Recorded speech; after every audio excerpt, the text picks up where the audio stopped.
they will go for Hylos. Right now, Sans and Kyrie from ONIC. Who do you think they will go for? But Kyrie, of course, Kyrie, Yi Sun-shin is already picked, so you know he's gonna choose a gold laner. Sometimes teams they are choosing two marksmen, and they will play this combo of two marksmen, and others will be a tankies and other things. But for now on, for ONIC, they have Esmeralda, they have Eve and Yi Sun-shin. Against Hylos, they need to have an announcer for it, because they ban Khalid and they ban Catcher. Harris is open and Granger and Chu. Granger and Chu and Chu. Makes a lot of sense, actually. It makes a lot of sense. They're taking risks in that, actually. ONIC, they're very ballsy of them to go for the Granger pick in the gold lane. Right now, the AURORA actually might go for another fighter if they are kind of like worried about the picks, but they might also go for a gold laner since they have Harith open. So do you think they're going to go for Harith in that case? Harith, it's a good with Hylos, Lancelot, and Labu and Zushin, because Harith is still open and it can be a perfect with their combo. Because Khalid was perfect for me, but they banned Khalid and they protected because it can continue. Yeah, Harith is the most logical actually pick from AURORA's side, because if they pick the fighter, it would be a little bit hard for the fighter to reach. Across the board here is pretty much what we've been seeing for the past maybe 3-4-ish months, and these are some of the most comfort best picks for these players on both sides. I actually was going to say that. Like, this is so comfort. Like, did they even draft? Like, I think everyone just got exactly what they wanted. No questions asked. It feels like ONIC is, I actually don't blame it. Our analysts are a little bit split on this one. Just because it feels like it's so good for either of them. It can go either way. Yeah, part of this is, I don't know, if you look at both and what we've seen throughout Games of the Future so far for 2025, it is a whole lot of roam impact, which has always been the case. So if you look at the teams that have had the most, and these are the teams that really is the roam pressure. Like roam, especially the Cho, for example, this is key bowler, and he's got his Cho pick. We've seen him do this in many stacking roams, right? We go ahead and get those pickoffs. This is a very extended roam in comparison. For example, if we compare it to Hylos is not your roam. He's mainly the utility and lay down the glorious pathway. Yes, he has a stun, but essentially he's there to go ahead and provide either a quick way to follow or to disengage or to cut off the opposing team. But the way that Light plays the high a little different too. That's another thing you have to take in consideration. Again, Light being one of the most aggressive roams in professional MLBB. Oh, mid lane. Oh. That speaking of aggression, right after getting the real world, they go for the fight, and Sans gets first blood. Of course, Demon Kite gonna not let that go unpunished. Gonna go ahead and get that kill, so it's a 1-for-1, and that's both of our mid laners. Actually, no, it's Kyrie falling on the other side, so that's gonna slow him down a little bit, man. Yeah, that's tough. You die early as a jungler, you're gonna have some difficulty, right? But you got to be able to catch up. YSS is pretty good at doing that, though, even if you have your late start into the transition here. So they're going to fight for this turtle. There's going to be no contest for this, as you mentioned, with Kyrie going down. So they go for that. Now, part of this, too, is, again, they forced that fight in the mid. But as soon as those level 4s were available, AURORA Gaming Philippines knew that they had basically an advantage that they could work with. And this is the thing, too. You don't see too often the aggressiveness in the gold lane from our previous teams, right? But for example, this is Domenkite and Skylar. Skylar having a massive history of performances throughout Indonesia. Domenkite making a name for himself over the years, and this is the most classic matchup you'll see, a Harith versus a Granger. For a while, people were tired of seeing this. Maybe they still are, and that's why the gold lane has changed up so much lately, where now you can put those fighters in the gold lane, but they're essentially going to be doing the same thing. They want to go ahead and scale into it, that mid to late game. They both sort of scale around the same timing. Now, if one of them can solo kill each other, which we've seen before, whether that be the Granger or the Harith, then that gives them that little bit of advantage to work with. But right now, it's basically a stalemate across the map. If you look at, again, the reason why this draft is, we say it's so balanced, not just because of the comfort, but because of the way that the timing plays out for these compositions. They're not going to be crazy action-packed early games like we've seen previously. They're going to mostly fight around if they force something in the mid before the turtle comes up, or it'll be around the turtle fight. I actually completely agree. I feel like these are both like just so balanced. There's just a little bit of like deviation, like who spikes faster. Sometimes they can spike a little bit faster. Some heroes, especially like you're talking about the Harith and the Moskov, right? Sorry, it's Harith and the Granger on top side. It's actually really good for both of them. Sometimes if you can get a really good catch, the Harith can just burst down the Grangers, stuff like that, right? So, yeah, absolutely. It feels like both of these gold laners are actually very heavily affected by the patch, but very happy to play it. Ooh, lots of understrikes being locked in by ONIC. This might be actually a pretty good fight for them. See if that's going to happen. Lupi will get a little bit of lantern flare treatment there and gonna get bursted out before even casting anything. Even has the green on his ultimate right now, and that's a second turtle going over to Aurora Gaming here from the Philippines. It's another pickup. Again, objective plus a kill that they can work with. You know, these being spread out here. Edward? Ooh. He's going to get away. Oh, man. Oh, look at that, Kiboy, with the insurance policy right at the back. It's going to help you catch up if you're Kyrie. I was going to say, that's essentially what you need to do if you're ONIC, you know, and great catch there for Keyboy to be there on time. Great communication from ONIC to make that play happen. And, you know, technically throughout the series that we've seen here, Rockhart, for Aurora Gaming Philippines, it's usually Edward getting, you know, having trouble in the early game where he's focused on, he might get some early deaths, but he always makes up for it. Like, that's one of the things about why he's called Mr. Consistent and all his other acronyms that he has for his names for him, because he has that potential to be able to do this. Is Lupi gonna have some trouble here? He is an Esmeralda. He's gonna get dragged. Oh, man, look at that. Lupi, of course, has more sustainability now. It's like a 1v2. Oh, off-cam kill there for Edward, by the way. They're taking a lot of pressure on the mid and taking out Light with them as well. Of course, Lupi is going to be the sacrificial lamb for that, but it feels like it's very worth, especially for ONIC. Yeah, see, ONIC is starting to at least find these little wins. These little wins across the map, they're starting to go ahead and shift the momentum, which they need to do. Again, when you lose in the jungle, you lose your jungler early on, I should say. You kind of have to go ahead and cover the other lanes, the other grounds here. They might actually potentially, if they can take the third turtle once it's up, that's the best thing for ONIC, because right now Aurora Gaming is, especially with getting the first tier 1 turret down, maintaining a bit of a lead. Now, this lineup, like I said, for ONIC is essentially still capable of getting that numbers advantage just by playing around Keyboy. And so, hovering around this mid lane, they want to go ahead and clear it. Light's going to go ahead and go for it. Oh, okay, he actually disengages. Thought he was going to drop the Glorious Pathway down, but this fight for the third turtle, half health. They're actually holding on to their ultimates very, very well, especially here for Aurora. They're having a lot of ultimates ready for the fight. They get the turtle and they kill. Very stocked. Aurora Gaming PH, that's 1.8k gold lead for them, and they're not done yet. Nice, so I think they want to keep on going for more. They don't forget they still have that Glorious Pathway. Decides to just play a bit more carefully after that. It's one of the things you can do. Again, it's positioning, right? Light was in the perfect position. He was right there in that bush. Didn't even really need to do too much. It's just the presence of that Hylos again and having that revitalize you. The difficult part for ONIC and their lineup is actually dealing with that. I mean, at some point, Keyboy on the Cho, whether he's able to get a pick off or not, if he gets stunned and stopped in his tracks, you know, he can get low pretty quickly, or he has to burn the flicker. Lupi as well, man. Lupi 0-3. Your Esmeralda usually is the one that's kind of, they would say, you know, Esmeralda's kind of unkillable. She's tough to deal with. But when you have this kind of crowd control offered with this lineup from Aurora Gaming, and then that follow through with the amount of damage early game that a Lancelot provides you to an extent too, in the way they Keyboy.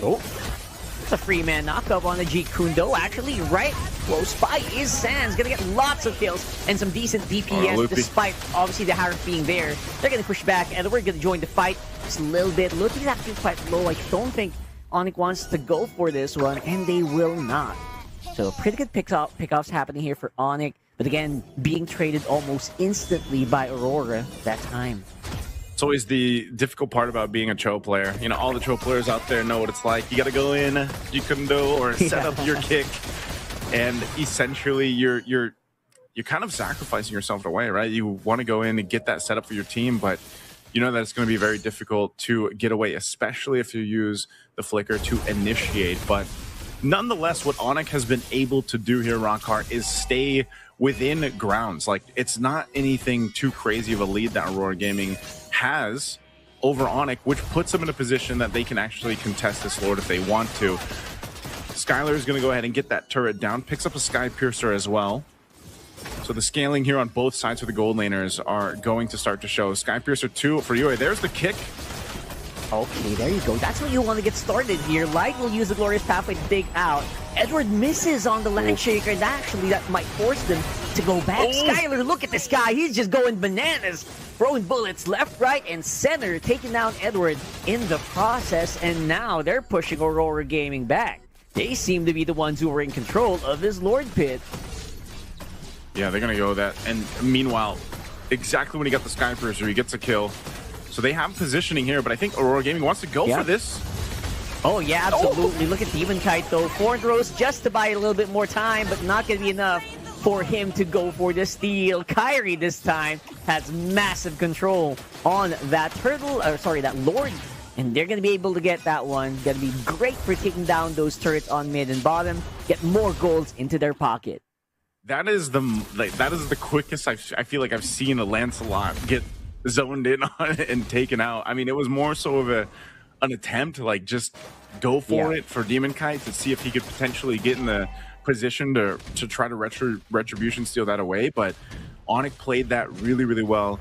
They knew that that was going to happen, and they timed it greatly. So now with this, Lord's pushing up top. ONIC will go ahead and continue to open up the map. They want to get this mid turret down. It's just a couple hits away, and Aurora Gaming are going to have to just give this one up as they prepare for the tier 2s. Keyboy giving information that Demon Kite was getting his orange. Now putting the pressure for the purple. They'll take that away.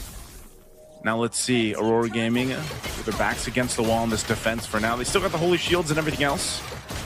Still going to be fine, but this is where we have to start to see that time that they've built up, and now that this favor is for ONIC, can Aurora Gaming get a team fight that they're looking for? So far, you see what's happening here, Rockhart. If Light is the one that gets kicked, it kind of messes things up a little bit. You know, you got to give props to Keyboy for being able to get that target acquisition down. Yeah. All they're going to get off this is some of those shield defenses being popped. The top one goes down. They still maintain the tier 2 turret in the mid. But again, for Keyboy, that's what is so admirable for the Chos that are able to pull that off. They get the right targets. That kick alone changes that cadence of the fight, and that's why they were able to win that last one that did break out. And this is start to be an increasingly more of a problem, especially for the Granger. You start getting stacks. Aurora Gaming has to take that into consideration, you know, and just so the team fights that have been breaking out. Looking at the items too, even though Lutby had a difficult time in the early game, you know, 3 early deaths, he's essentially tanky enough in a way, especially now that he's got the oracles and the enchanted talisman and he's got the ice shield, that he can actually take some of the damage. Yeah, he's actually a lot tankier just off those items. And so that's something they have to watch out for. Aurora Gaming, though, they'll be able to clear this out. Light dropping down the Glorious Pathway once again defensively. But you're seeing what's happening here, Rockhart. They're just kind of cut off from the rest of the map. That's true. I think that's a big point, right? Like, Light, despite being the tankiest member of Aurora Gaming, actually is not as tanky on his own as Lutfi, right? Light needs that Glorious Pathway to regen the HP. You need that Revitalize. So that's all, like, slowly just regenerating your health. You're not really, like, built like a rock or anything, right? So if you can catch that, if you can stop the regen before it happens, the Hylos are surprisingly squishy. Aren't you a Hylos main? or was. Yes, I'm speaking from experience. I was going to say, brother. speaking. Yes, that's exactly what I mean. Top Philippines, high-lows at one point, right? I mean, I know you have a ton of experience with the high-lows, and that's exactly what we're seeing kind of happen here to Aurora Gaming. They are going to go ahead and get in position for this Lord, though. Again, broken walls, something always to consider in the team fights around here. But look at the poke. The poke of the Granger is what that advantage is in comparison to the Harith as well. You can go ahead and fire off some of these shots of the Destinata, keep them at bay. Again, that space for Skylar is so important here too. So they'll go ahead and reset the Lord. A glorious pathway drop down.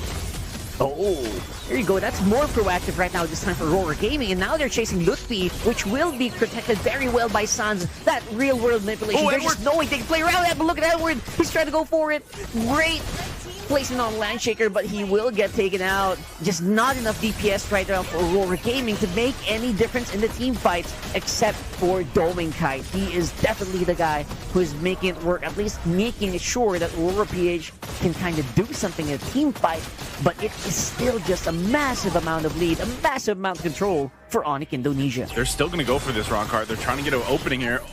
Oh, they tried. Doming Kite was swinging around. The Kite brothers were trying to make something happen.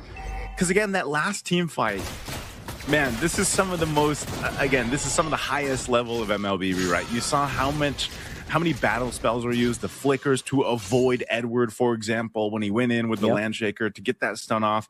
If he would have gotten the stun off with the Landshaker, then it would have been a completely different team fight. But because of, again, great usage, great timing from ONIC to avoid that, then they reinitiated after taking out Light, gives them that advantage. So a whole lot of resources used up. The Lord's going to charge into this top base turret. We'll see. It is going to be cleared out rather quickly, though, because once again, these lineups are so balanced across the board for this game one. And you're seeing that. So ONIC, they'll have to go ahead and decide, can we go ahead and get a base turret down? They still have these waves to deal with, but at best, they might get one base turret. RWM drop down. Well, that's if they can actually win this team fight, which looks like they're going to be able to take out Sans. Aurora Gaming definitely going to do great with that -1, but look at Lutfi. He's diving in on the middle of that pack and doing some decent damage, pushing back Aurora Gaming. I mean, they look like they had some momentum, but again, a great pushback from that Esmeralda. Yeah, it's actually pretty impressive, though. Aurora Gaming holding on with that push. It doesn't really matter that they're down 4,000 gold. Like, that's what I'm saying with these lineups. It's more so of a chess game when it comes to these team fights and that execution factor. You know, even with that lead that ONIC has, it's not so easy for them to actually strong arm Aurora Gaming Philippines with this. Edward does he just recently picked up a Chastised Pauldron.